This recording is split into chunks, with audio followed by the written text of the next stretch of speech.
Like how do you decide what to invest in? So whether it's a piece of real estate or a syndication like mine or a company, how do you decide? Yeah, I work with, now I have a kind of a family office that we kind of are, you know, as you know, like there's a different strategy to like make a certain amount of wealth versus like keep wealth.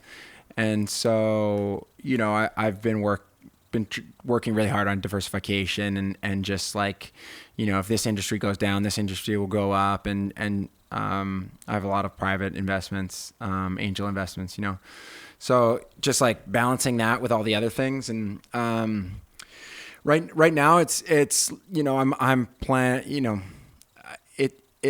I go for like return. Okay. Yeah. And it's got to meet that kind of diversification. I'm pretty concentrated in real estate. Why is that?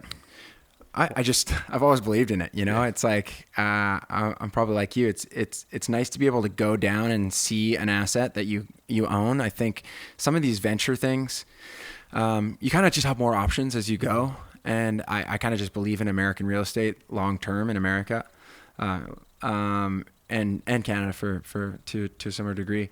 But you know, some of this venture stuff you invest and you're like, where is it? Yeah. Like, what's it worth? It's like, I haven't heard from them in 7 years. Yeah. You just get a K1 every once in a while. So, you know, I'm kind of, more risk averse in that sense. And, I'm basically like spreading my, you know, I have the exciting stuff, SpaceX and things all in that realm. And then I have the boring stuff, which is real estate. Yeah. Not that real estate's boring, but like it's pretty boring. the real estate that I like to invest in is the boring stuff. And that's why I love your mobile home parks and all that. Yeah. Yeah. We've done a few, you know, I've done a few venture stuff, you know, and, it's exactly what you said.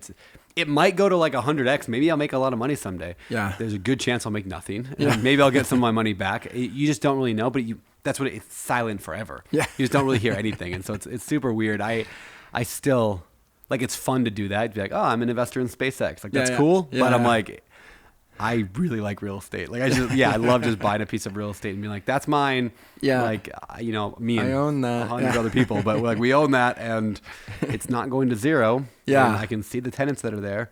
And yeah, I mean, makes sense. Yeah. We've all heard the quote, like, well, I think it's Warren Buffett. He said, no one wants to get rich slow. Right.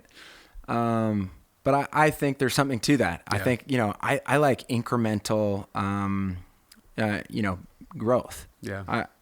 And it really does add up over time. Yeah. Yeah. Right. And I think there's something to that. And I think it's almost a hack to happiness in the sense of you always feel like you're progressing up and to the right a bit. I talked to Kimbal Musk about this, Elon's brother, and he says this. He's like, you know, as I get older, I'm like less into venture and more into predictability because, you know, my net worth's gone like to the moon, literally.